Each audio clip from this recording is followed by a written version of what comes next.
spread your wings and reach for the sky. But it Because I gotta say that Lila itself, Lane Independent Living Alliance, has been crucial to start the Opal Network. And yay, Lila! Where's Lila? There's Lila over there! Yay!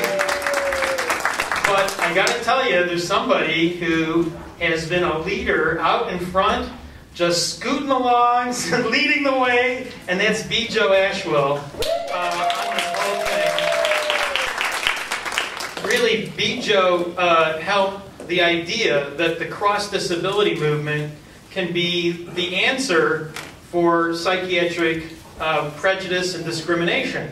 Because with the help of the cross-disability movement, the whole disability movement, we make an end run around that oppression. And Bijo is someone who's really enacted it. So she's going to welcome you, give you a few welcomings, and then what we're going to do is start having representatives of the agencies here briefly give a pitch.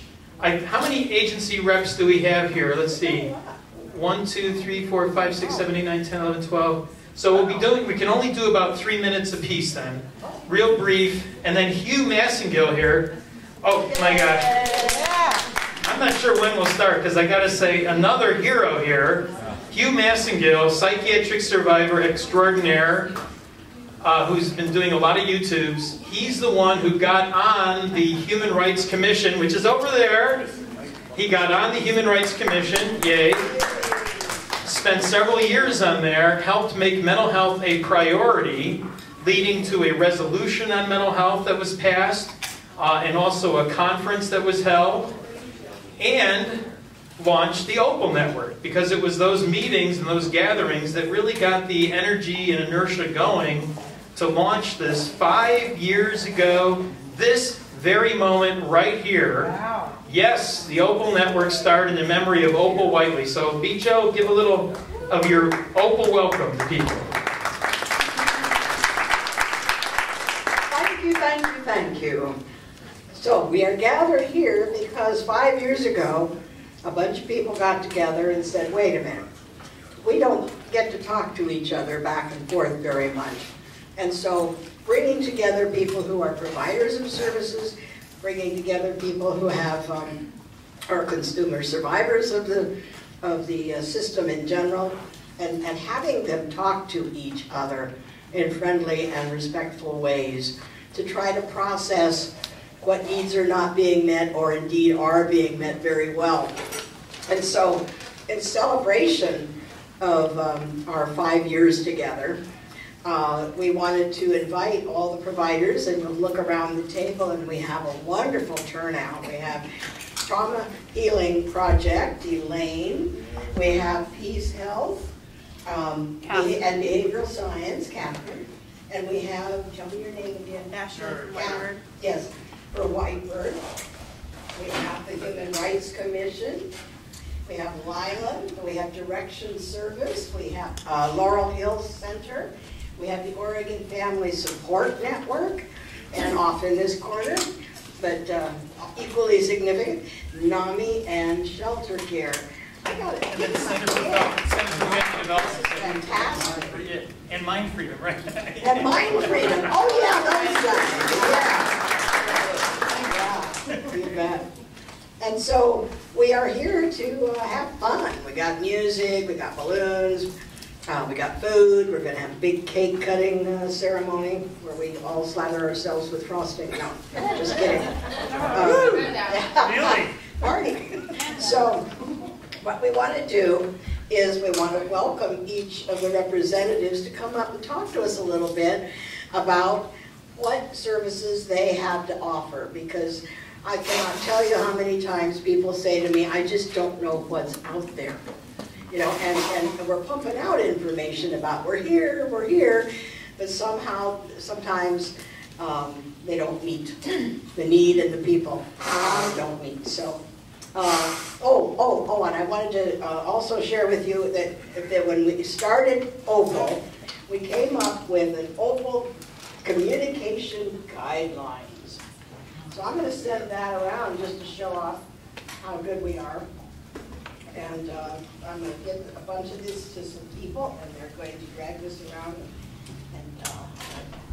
and you some. Okay. I'm going to hand some over here. And what we decided was that we want Opal to be a really positive forum, where honest things can be talked about honestly, but always in a respectful way. There's all kinds of, somebody needs to get, Joe needs to get in the door. Can someone get the door open for Joe? He's bringing more food. Yay. He's coming around, he's coming around. Anybody who brings food is Next door. He's bringing his seafood special, by the way, and it's been refrigerated for food safety. He's a professional. So. We've been refrigerated for weeks now, so don't worry about it. Fantastic. And so the whole purpose of this is just to remind ourselves that lots of times, because there's been so much difficulty with lack of funding in many ways, and people connecting on person-to-person level, that we really want to make our connections very positive and very respectful. And still talk honestly about how we feel, good, bad, and indifferent, about some of the services and what kinds of things we might want to see happen.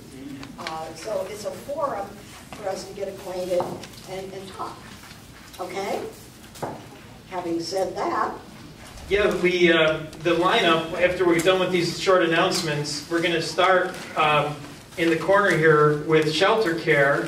And you just come up here, and Hugh is going to video you. That'll be on YouTube, and also Larry Daberstein from Community Television will put it on Community TV. And but you know what I think? Because I think we should open up the food too. And I see over by Mark Bouvier, Lila brought an actual birthday cake. And I think, doesn't Opal deserve a little happy birthday? David, can you help us out? Of course. Can you sing along? I'll say, I don't need my guitar. He does not need a microphone. Yeah. Happy birthday to you. Happy birthday to you. Happy birthday, dear Opal. Happy birthday to you.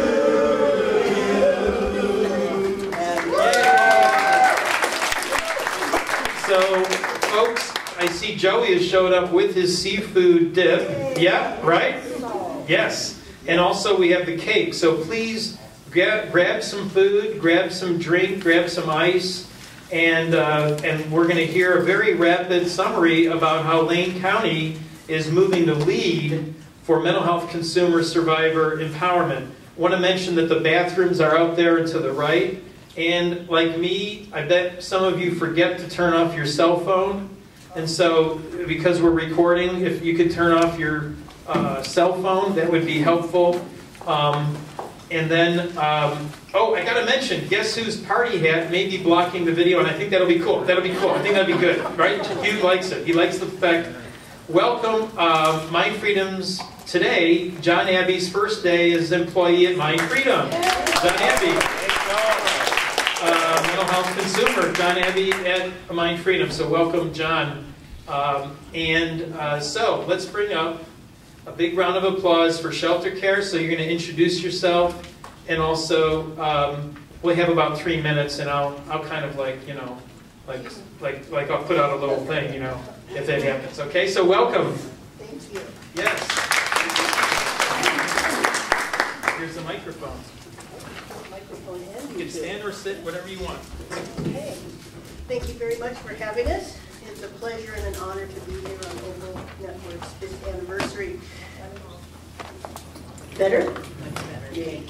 Okay, let me tell you a little bit about shelter care. Shelter care provides housing with supportive services to families and individuals who are at risk of homelessness, being homeless, or transitioning back into homes after a period of homelessness. We ensure that our clients have housing first and work with them on a treatment plan to address the issues that cause their homelessness. We're not just a shelter. We're an organization dedicated to restoring independence. Last year we served over 2,000 individuals, about 900 of whom were adults in our mental health programs. Shelter Care has 11 different programs. Family housing program is designed to work specifically with individuals with children.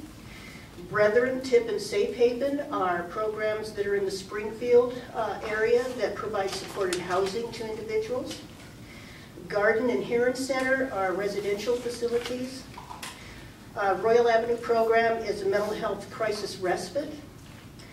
ESH, which is a combination of Riverbend and Hawthorne, provides services as well. Yulehorn and River Court are programs that work with individuals with acquired brain injury. So that's Shelter Care in a nutshell. Do you have any questions? You have somebody from, you have one of the main, I should use the mic too. You have one of the main monthly mental health consumer councils here, and I think your president is here too. Yes, indeed. Kevin McGeady is here from Shelter Care's Consumer Council, and also our CEO from Shelter Care is here, Susan Bailey. Any other questions? And who came up with the 5th Tuesday idea for the Opal Network? Probably Susan. Once again, we're very, very proud and happy to be here. Thank you. Questions, comments? All right. Well, Shelter Care, you know, you guys helped kick this off when we were gathering and forming a coalition. And seriously, Susan did come up with 5th Tuesdays. It works out to quarterly and avoids a lot of agencies meetings on the 2nd and 3rds. And you guys have been supportive throughout the whole 5 years. So thanks much. And also, wait a minute. Did you mention you have now a dozen peer support specialists? Is that about, this is, on you, people don't know this, there's no Register Guard article, but Shelter Care and Laurel Hill both have about a dozen mental health peer support specialists now employed. Yeah, all right. It's like the punchline, how did we miss that? It's like a secret. It's like a secret. Our first peers were hired in 1997. There you go, it's old news then. Wow. All right, so we're now going to hear from a representative of CFD, which is Center for Family Development, and especially their employee, Ron Unger, has been very much involved in this, as you guys know, done trainings. And so round of applause for CFD. Hello, my name is Jennifer Buchholz, and I'm a therapist at Center for Family Development. Started out as a behavior support specialist, went to school, came back because I love CFD, and I work in the recovery program, and I do some mental health work, some co-occurring. But let me tell you a little bit about Center for Family Development. First of all, I want to start with our values and mission statement. Our vision, Center for Family Development supports positive individual and family functioning, acceptance, empowerment, and growth. Our mission, CFD joins respectfully with diverse individuals and families to identify and access their strengths and resources to enhance their lives as well as their participation in the community. CFD ensures effective services by providing education and training for staff and interns. And then CFD values and believes in encouraging the full potential for healing and recognizing that families have profound significance in supporting wellness and recovery. Creating collaborative relationships with those we serve and other service providers as the foundation for positive outcomes. Seeking creative and innovative solutions in multiple community settings. Embracing human diversity and striving to be accessible to all. Ensuring integrity and protecting the safety and confidentiality of the individuals we serve. Encouraging a supportive and flexible climate for our staff, interns, and the community we serve. So let me tell you the programs that we have. We have an adult and child outpatient programs. Those are mental health. Adult, youth, and co-occurring recovery programs. Teaching clinic, so we train master's level students. Psychological services at Department of Youth Services. Day treatment and reporting center, that's an intensive outpatient program for teens at Department of Youth Services, but that's going away given the county situation. Sex offender adult recovery program, behavioral support specialists, which are mentors for teens and children, and community support services. We also community support helpers, and we'll have someone talk about that in a moment. But I read the values and mission statement. I could put it in my own words. What I appreciate about CFD is the strength-based orientation, how to look at the positives in people and draw out strengths. A person-centered approach, not what I want for you, but what you want for you. So when I work with people, I say, what are your goals? What challenges do you face when working toward these goals? What strengths do you bring to address these challenges? And how can I help you feel empowered to work toward your goals? I've personally experienced CFD to be encouraging and supportive of my growth and development as a therapist, and dedicated to the well-being of the people we serve. I really feel that working there. And I think people who come to the agency experience a helping hand, a warm heart, and professional care. So we want to continue to serve and strengthen the community for a long, long time. And another service that we have is, remind me what it's called? Community peer support. Community peer support, and Chrissy will speak to that. All right, Chrissy.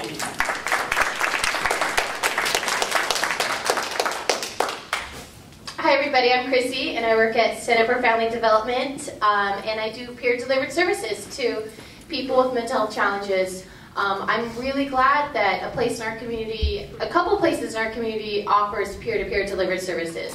This is a great opportunity for people like me that struggle with their own mental health challenges to give a hand, support, and knowledge, personal experience, and other people that are struggling with their mental health challenges and struggling with being able to become successful, independent adults.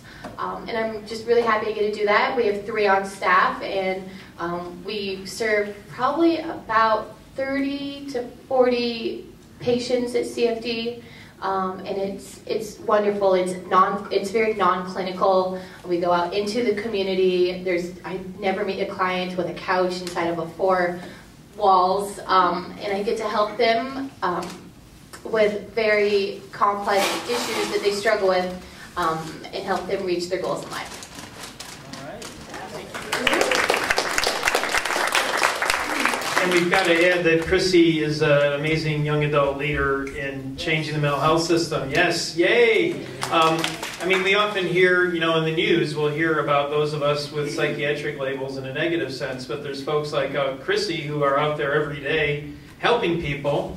And when you're at the Oregon Country Fair, you can see Chrissy and David Rogers in the Doors of Expression booth next to Wild Edibles and 4A. So come on by to the booth there and say hi to them. Okay. All right, thanks, Chrissy. All right. Oh, you have a question? I have a question about CFD. Do you work with adjudicated clients? Adjudicated? That'd be like people that were incarcerated. Yeah, that's part of their. You do. I work with some SOs and part of the therapy is post-incarceration treatment. So I'm curious how it works with when you're client-centered and you want to do what the client wants to do, and they've been adjudicated to meet certain goals. What if they don't want to? Their goals are not the same goals as the county or the state. I mean, I guess for me, I don't really have too much conflict in that, because the goals I work with people on is, getting a job, finding stable employment, building relationship skills, knowing how to be appropriate in the community.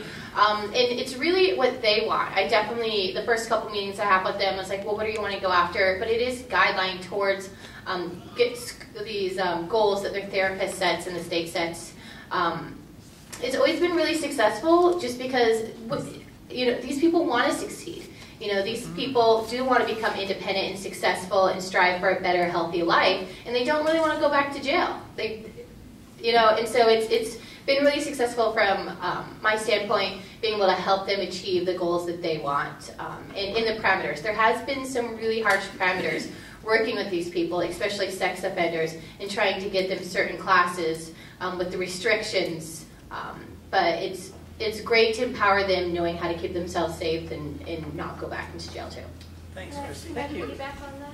Yeah. But real brief, because we're going to have time at the end of this, but this is for the video too. But go ahead real quick. Well, I was just going to say that, we look at, they might not like the things they have to do, but if their goal is to get off parole or probation, then working on those things is a way to meet that goal. So we kind of look at it that way. We find the motivation. Yeah. And our Mind Freedom's next web radio show will be on prison justice and mental health, and we'll have an actual inmate from Oregon State Hospital on as a guest. But next up in line, coming around the room here, is NAMI. I am assuming Jose will be speaking. Big round of applause for Jose. And Jose actually comes to the monthly council meeting on the 4th Tuesdays at 1 over at Lane County. Everybody's welcome there, and Jose's the leader there too. So welcome, Jose. Thank you. So I didn't prepare anything written. I wasn't sure how formal this was going to be. A little bit more formal than I expected. So I work with NAMI Lane County, and we're an organization that provides support to families who have been affected by mental health issues.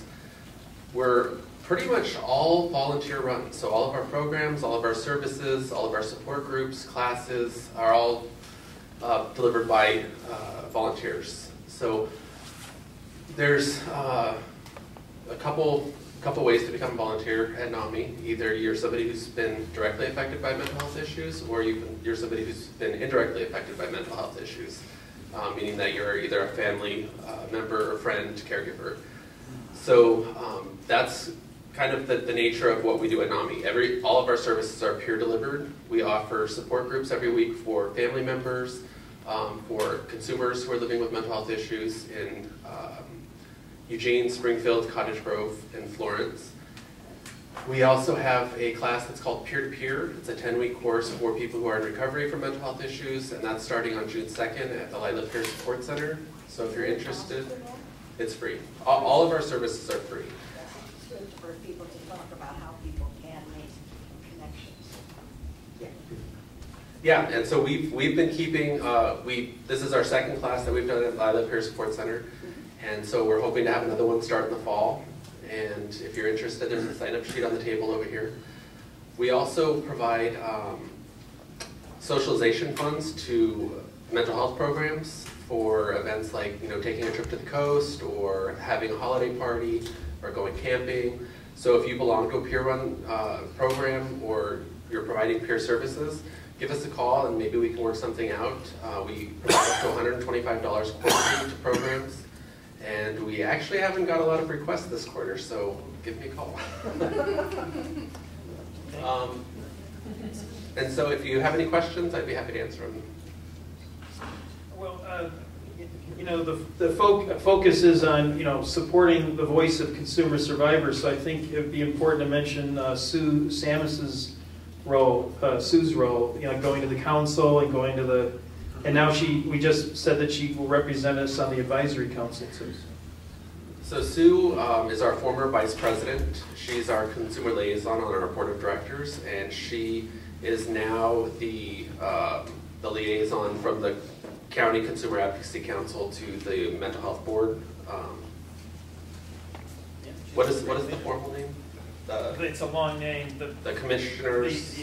Ours is the Mental Health Consumer Survivor Advisory Council. Theirs is, I think it's, don't even ask me, it's Mental Health, Drug, Alcohol Advisory, Lane County Advisory Committee, something like that. Right.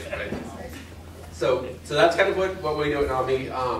We have a history of being an organization that has been a support network for families, and we've definitely broaden that scope to provide support to all people affected. Everyone in the family has been affected by mental health issues, and so I think that's a really important distinction to put out there, is that a lot of times when somebody has a mental health issue, they're not the only person affected, the entire family is affected, and so we want to make sure that we're providing support to the entire family to assist in their recovery.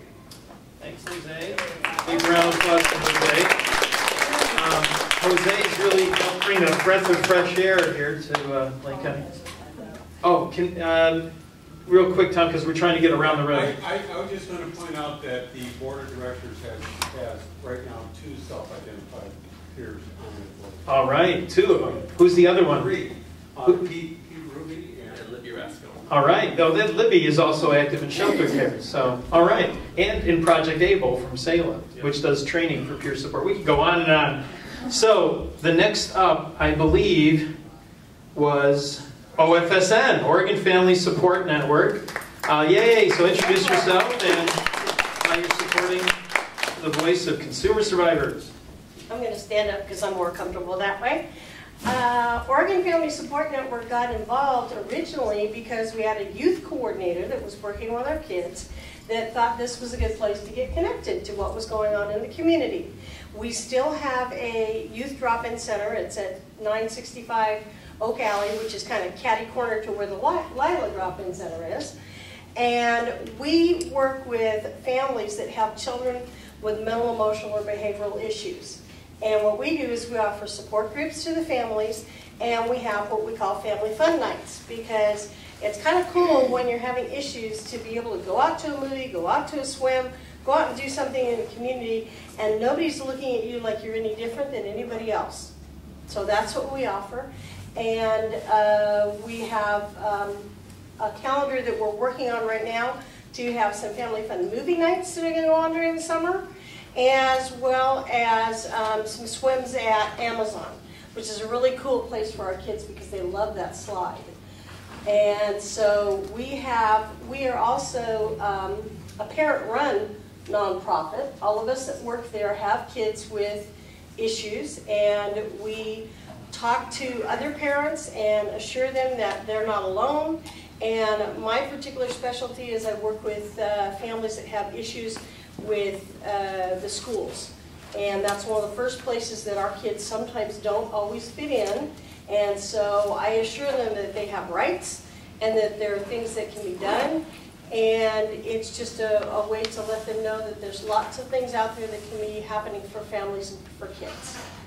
I wanted to mention your support for peer support work. I know you're a leader in the young adult peer support. Yes, we have, as I was saying, at our drop-in center, we have, in partnership with Youth Move Oregon, we have a drop-in center, and we are also providing training for peers at a statewide level at Oregon Family Support Network, and it's training that is approved by the state, so that we can get people that at least have some background and can go out there and feel like they're more equipped to work with other peers.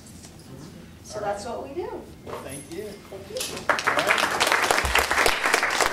And in fact, there goes Martin. Hey, Martin, wave to everybody. Martin, a young adult leader there with OFSN. Formerly with Mind Freedom. So, John, say hi to Martin, John. Survivors of Mind Freedom Association. Okay, so next up we have Biff. Oh my gosh, that's great. Biff is with Laurel Hill. And come on up, Biff. And also, Biff is a leader with that council you keep hearing about every fourth Tuesday at 1, free lunch. Come on by to the Mental Health Center. And the next month is going to be voting for officers, and Biff is running for president of the council, so I'm going to vote for it right now at this point. Really good. So big round of applause for Biff. Yay! At Laurel Hill Center, we work from what's called the recovery model, which begins with the assumption that recovery from mental illness is possible for everybody. As some other people have mentioned here, we think that it's most effective when people choose their own priorities and goals. And so when somebody comes in, we'll explore those goals with them and make a list of their strengths, things that they have that they can leverage towards accomplishing their goals. We have a number of programs that our participants can use for support. One is a social drop-in center called Pathways. I think a lot of people find that mental illness can be a very isolating experience. So Pathways is a place that people can come and relax and get to know each other. We have a number of classes that we offer in Pathways, some coping skills groups, some kind of life skills classes, like we just wrapped up a class on cooking and nutrition, for instance. We also have, most of our participants live independently in the community. They might find that they need some extra support. So we have a supported housing program with outreach counselors that meet with people in their homes and out in the community to build some daily living skills. We also have an assertive community treatment program for people who might need some extra support to prevent hospitalization or homelessness. That's a wraparound team approach with therapists, We have a prescriber in-house, CNA, and we also offer peer support as well. And we also have employment specialists for participants who'd like to explore employment or volunteer work as part of their recovery. All right, well, thank you. Thank you. I think some of the employment specialists are also mental health consumers. Dominic Palazzola is out of the closet as a mental health consumer, and he's there. And I'm not sure if there's others, but Laurel Hill is also has the peer support specialist. This is going to be a trend in the future. In fact, quick announcement, our statewide coalition, Oregon Consumer Survivor Coalition, we are going to meet with the governor in about 10 days. We're going to meet with, no, 2 weeks, I guess. We're going to meet with the governor on behalf of the statewide voice of consumer survivors on his goal of having more peer support specialists. So, yay, that's good news. Thank you, Biff. Thank you. All right. Direction Service has been a supporter of the Opal Network since the very start, so come on up, and they've attended meetings and supported it and been on the flyer as part of this coalition, so welcome. Thank you. That's okay. My name is Curtis Mitchell. I'm the clinical director at Direction Service Counseling Center. And Marshall Peter is it sounds like such an official term for him, but he's the CEO of the Greater Direction Service. And so Marshall was headed out of town today, but we had a discussion several weeks ago about the opportunity for me to be here and present to the Opal Network. And he not only thought that it would be essential for us to share what we can offer consumers, but also a great way for me to learn about the rest of the community that is supporting consumers. And already I've had some nice chats with Lila and next to Biff at Laurel Hill, so it's been very helpful to me already. So I know that I'll be bringing things back from this to share with my clients and also with the other therapists at Direction Service. So a little bit about Direction Service. We are a relatively small nonprofit agency, and the counseling center has approximately 17 therapists, and we all have our different areas of expertise, but at the same time we cover a lot of areas ranging from depression and anxiety. We all also work, we have a bit of a niche working with folks with developmental disabilities, and we have some therapists that have done a lot of work with folks with traumatic brain injuries. And really, even though we do some similar things, we also do some separate things. Really the goal, and I can speak for us all, is that our interest is what the client's interest is. In a sense, we think of folks as being stuck, as we all get stuck from time to time. And really our goal is to help folks get unstuck from whatever it is that they're stuck on. And a lot of that is driven by the client. It's what the client wants. So it is collaborative, and it's all about what the client is wanting to see happen in therapy. So there are, I'm sure, many other things that I could probably be up here for a half hour speaking. It's the first time in a long time I've had a microphone and I'm being videotaped, and I'm going to get on YouTube and local access cable networks. So it's going to go viral. Yeah, I won't break into song and dance, I promise. Oh. So, but yeah, I'm sure he'd be very pleased. And let me just say a little bit about the Direction Service Family Support Program. So Direction Service, we're all one entity, but we have two separate offices. So the Direction Service Counseling Center is downtown in the Heron Building over by the post office. But there's also the Direction Service Family Support Program.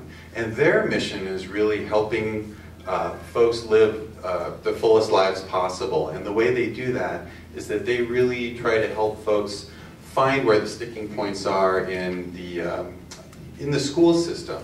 They might be having difficulty interfacing with the school district, or maybe different parties aren't talking to each other about how they can be most supportive for the children that are in these that are in special education. So there's a family support network over at the Direction Service Office that can really help folks find and mobilize those resources for the kids in the school system. And they do great work over there, and we also do a lot of collaboration with the other office. So So I'm right over in the corner, and please feel free to come on over and talk to me, and I can certainly tell you all more about what we have to offer. And thank you for having us. Thank you. Thanks. Bijo, would you like to welcome some of the groups up for a while? Bijo, do you want to, because your own home agency is up next, I thought. Well, I know these people very well. Lila, ladies and gentlemen. We have Sheila, who is our executive director, and we have Pamela, who works at the Peer Support Club. And with that, I will hand the microphone over to you. Hi, thanks for having us, everyone. It's lovely to be here and see everyone.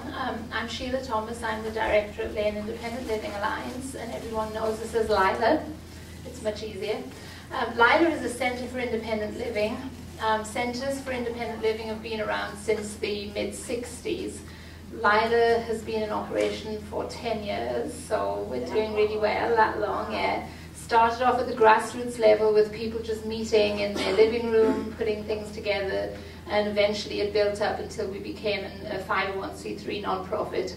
I've been with Lila about coming up 5 years.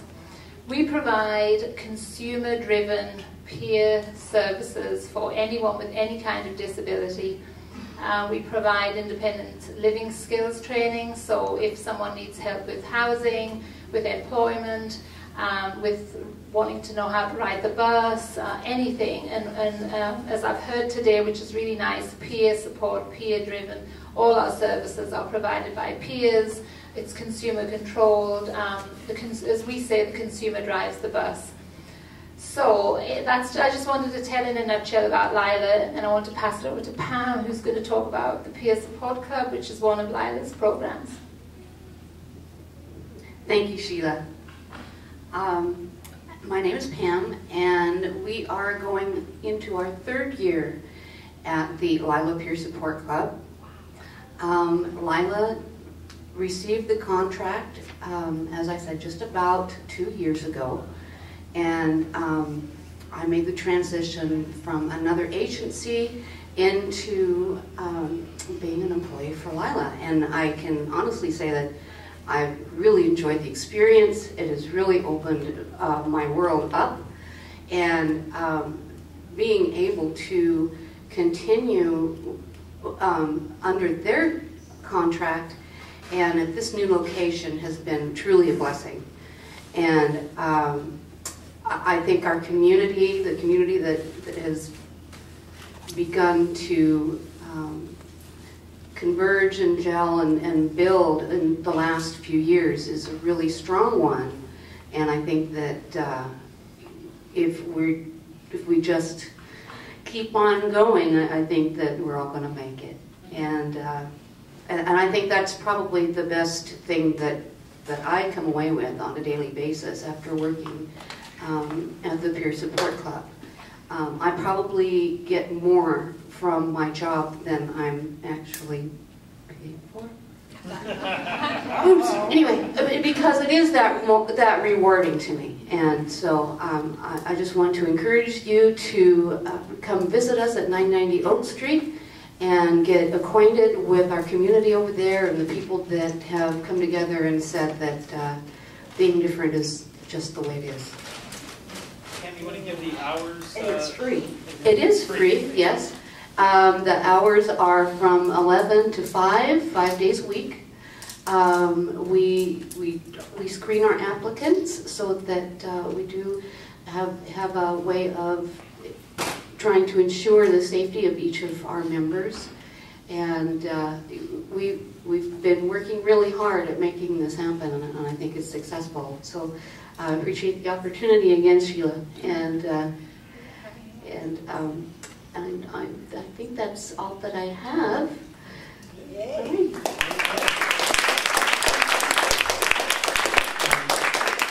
And lately, they've been hosting a few months worth of Opal Cabaret, which is like we have a featured performer like David Rogers and others, and then we have an open mic where people are welcome to come up on the stage, and it's been a very warm environment. Pam was one of the performers, great voice, And so watch for announcements about the Opal Cabaret.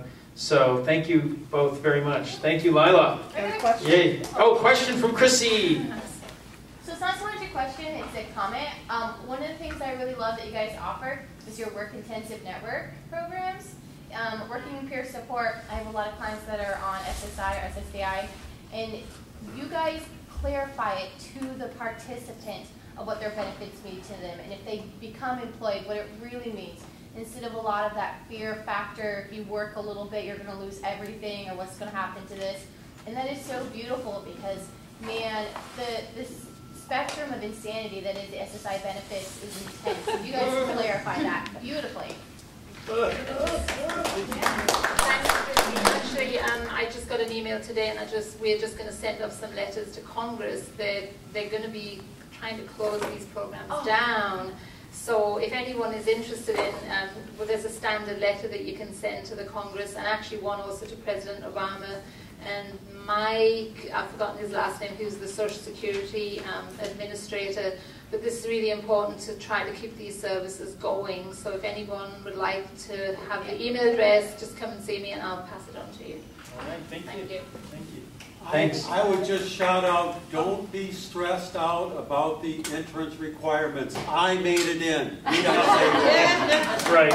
Yeah, just drop on by and fill out a simple form, and you get a little interview, and you are a Lila Peer Support Club member with your photo ID. So you want to... It's the Human Rights Commission. Yeah. Okay, now after Lila, we have the Human Rights Commission. Come on. Yay! Supporting us as co-sponsors, and we really appreciate that.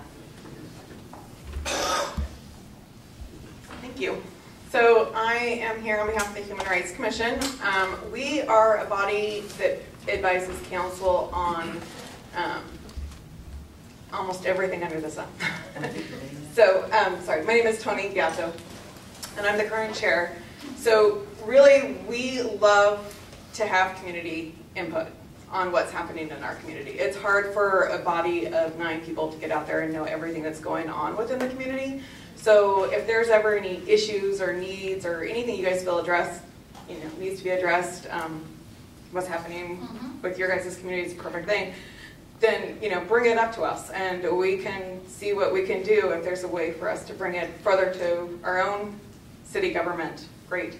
Or if it's something that we need to talk to the city staff to maybe do some more digging in response to how the city's acting, another thing for us to do. So we have an open comment section at the beginning of our business meetings, which is about every other month. And then the other meetings are our work team meetings. And what we do is we focus on 4 primary goals right now. That's homelessness, hate biased activity, youth, and integrating immigrants. So under those broad topics, we're working on a whole bunch of different issues. Keeping yourselves busy. Yes. Yes. Thank you. And Joe, as I mentioned before, Eugene Human Rights Commission really helped get this ball rolling because with Mayor Kitty Piercy's support and others, it just seemed natural to meet here at this library, which has been a really great place to meet.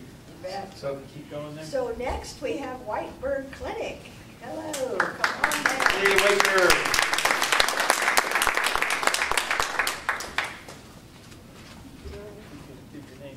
Sure. Hello, my name is Ashley Murray. I'm from the Whitebird Clinic, and I also wasn't really prepared for this, so I'm just going to shoot for it. I'm a mental health counselor at Whitebird, and I also work in the administration, working on paperwork, grants, filing, all that kind of good stuff. We have 8 programs at Whitebird. We have counseling, which is ongoing counseling, and it's run for people who are homeless, indigent, who have the Oregon Health Plan. Right now, our sliding scale program is closed. We have 24/7 crisis intervention services, so you can call or come in. It's by phone or walk-in, 7 days a week, 24 hours a day. And we can just do a brief crisis intervention and get you some resources and get you hooked up with some other agencies. We have Cahoots, which is a mental health counselor and a nurse or EMT. I'm sure you guys are all probably familiar with them.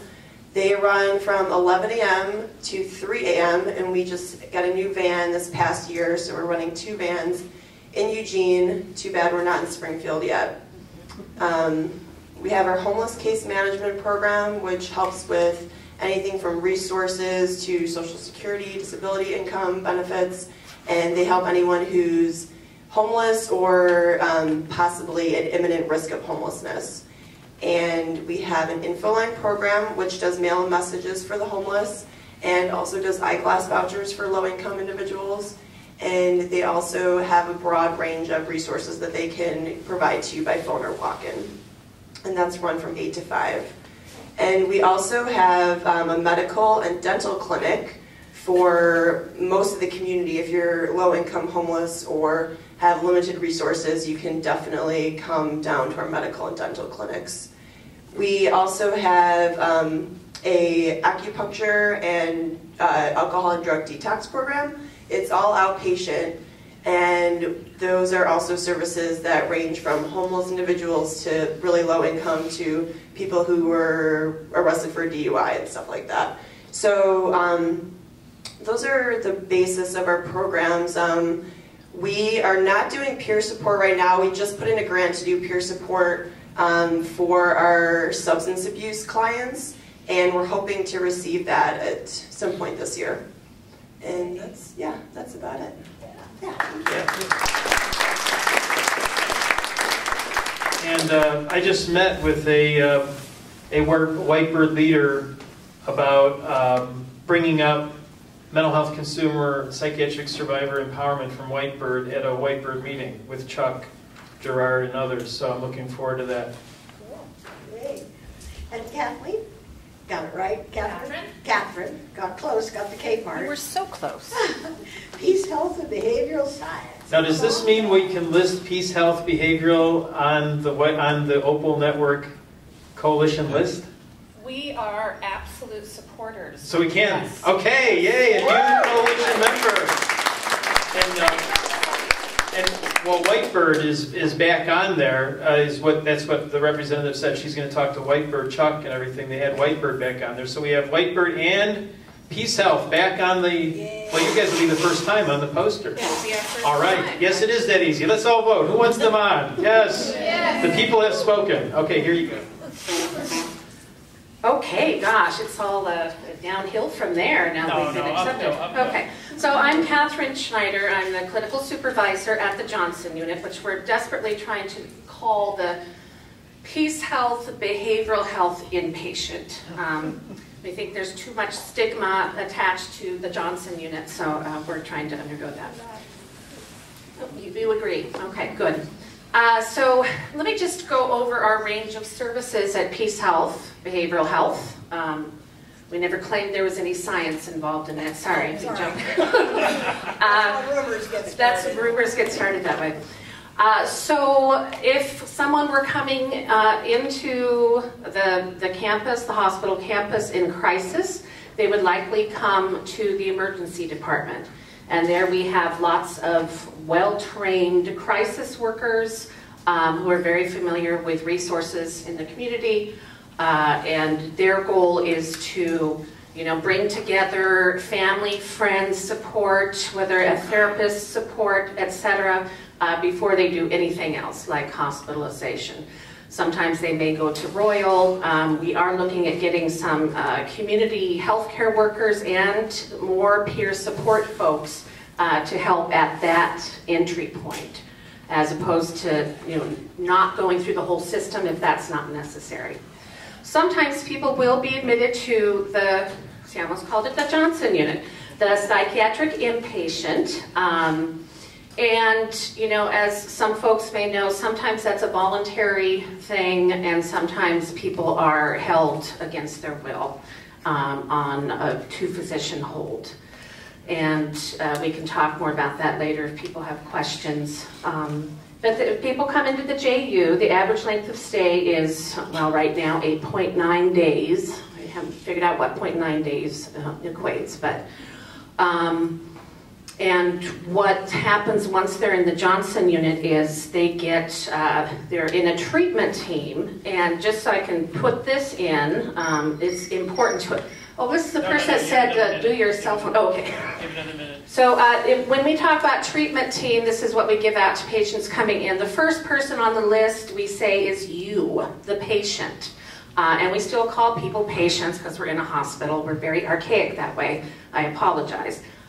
But what we try and do when we can is make sure that the person, the consumer, the person in the hospital is the person that is calling as many shots as possible. Sometimes if people are very ill, that's difficult to do, and if people are on a hold or on a commitment, you know, we still try, but we can never relay that sense of complete autonomy. We always encourage people to speak up. If they don't like what kind of treatment they're getting, they disagree, they want to do something differently, there's a formal process, and we always ask people to do that. So upon discharge from the Johnson unit, some people, and these are other parts of our service, may go to the transition team. I don't know if folks have heard of that, and that's a joint venture between Peace Health and Lane County Mental Health. And it really is like an assertive community treatment team. So people are going out in the community with folks, you know, helping them with shopping, helping them learn how to ride the bus, all of that good stuff to maintain a successful life in the community. And they are, through the transition team is also a program called the RAISE program, which has been very exciting. And when someone is first showing symptoms of maybe a first psychotic break, you know, around the age of maybe 19, 22, around there, this team will engulf the client and the family and really do everything they can to divert them from that goal of, like, you know, going to the hospital, leaving the hospital, going to the hospital, going to the state hospital, leaving the state hospital, that whole nightmare of a roller coaster. And I think the team has been doing very well helping folks out. We have a big outpatient program where we have bunches of psychiatrists and psychiatric nurse practitioners, therapists, case managers. We have a program in outpatient for folks with zero money, zero insurance, where they can see a psychiatrist, a case manager who can help them get onto some benefits. So lots of stuff. Any questions? I'm over time, but no. How do they avail themselves of that? There's a question. What's that? Oh, I have keep forgetting to use it. How do people avail themselves of that free service where they're able to connect with a psychiatrist or a med provider?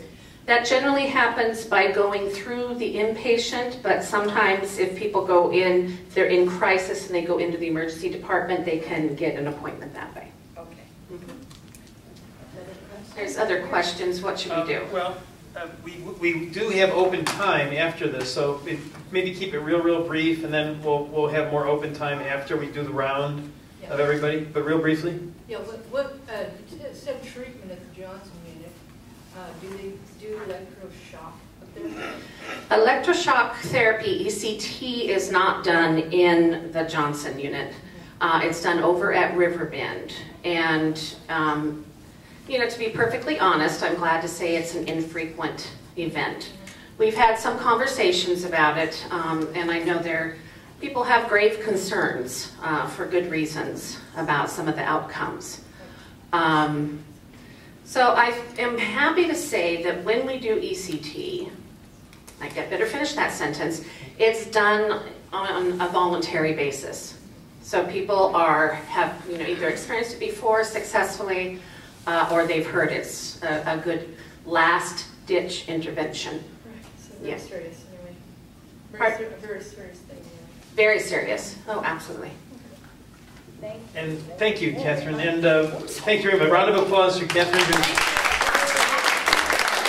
And Catherine's been at several Opal Network meetings and bringing things up. And I'd love to have an actual meeting on electroshock, electroconvulsive therapy, because Catherine helped us meet with psychiatrists there about the informed consent process And we felt the videotape that's being used there is very flawed for the informed consent. We felt it was very much a promotional infomercial, and we were unable to get that pulled. So it'd be nice to sometime explore these, ask questions, get dialogue, maybe with a wonderful mediator there who's got a background in that. So you get to introduce THP. We have Elaine from Trauma Healing Project. Yay! Yes, one of the founding and members, and who's always been there throughout for 5 years. 5 years. Yeah. Happy birthday. Yes. 5 years. This is kind of wild. So the Trauma Healing Project is, I'm kind of, you know, I get to say this a lot of times, and I finally figured out that the best way to say what the Trauma Healing Project is that it's a project first. That trauma healing was a need in the community, is a need in the community that a lot of people agreed was something not being tended to in the way some of us wanted it to be. And so a group of survivors and all kinds of social service and community service providers and students and researchers came together to kind of think about.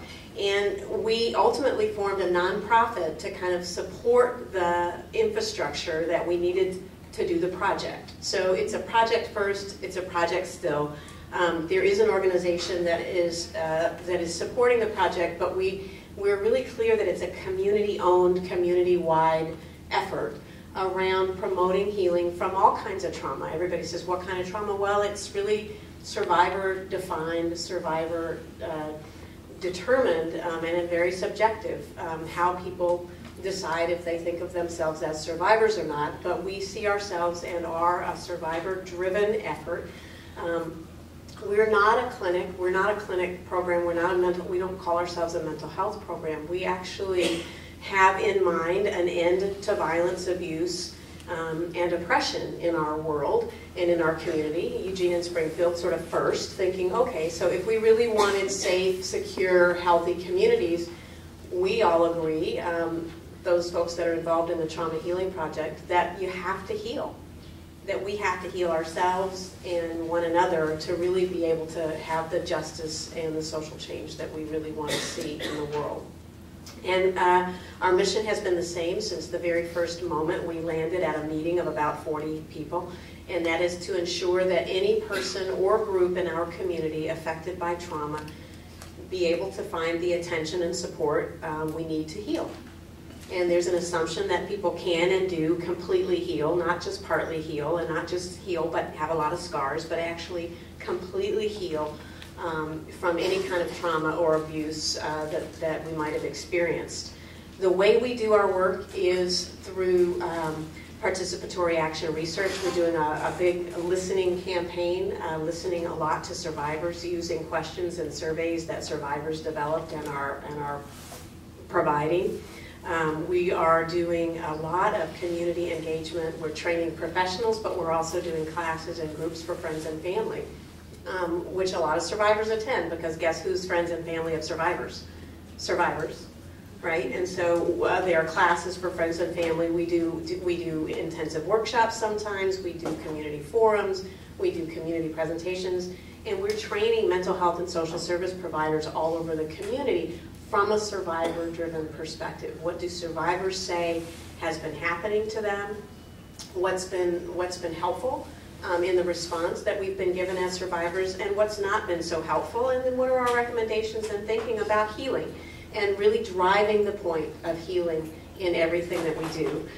We're also doing some healing support. We're doing some very small-scale massage and Reiki. We're providing yoga classes that will be sort of re-upping. We're going to be launching acupuncture clinics for trauma survivors starting in the fall.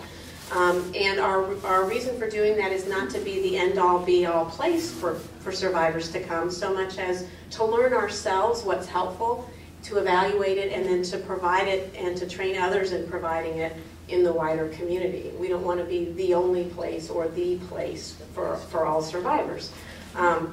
But we are providing some direct support. People call us all the time now looking for, can you work with me? Can you work with my kid? Can you work with, and we are doing community-based support in our yoga classes, in our Reiki and massage but we're not a clinic. So we're relying on a lot of other community providers, and especially, honestly, people that we know have come to trainings that we've had a hand in.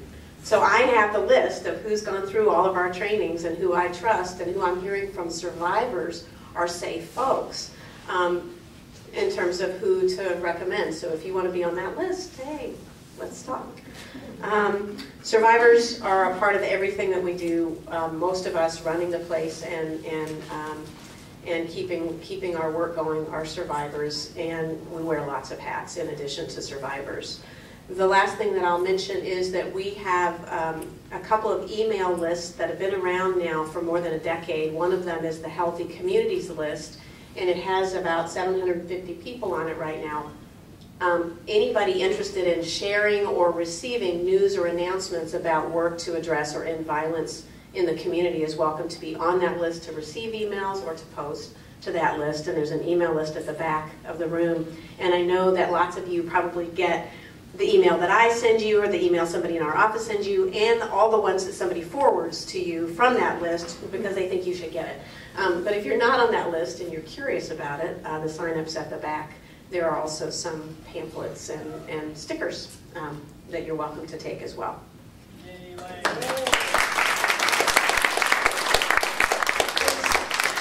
Is Lucy here? Yes. I'm here. All right, Lucy from Lane Care. Come on up.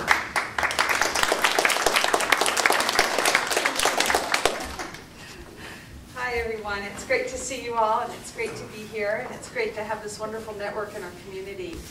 I'm representing Bruce Opal today, so I know I don't look like Bruce. Bruce is in Italy, but he was so happy to see the Opal Network succeed, and I have a message from him, which basically is that he feels everyone should pat themselves on the back and say a big thank you to their neighbor, because it's really about people and really about people taking care of each other.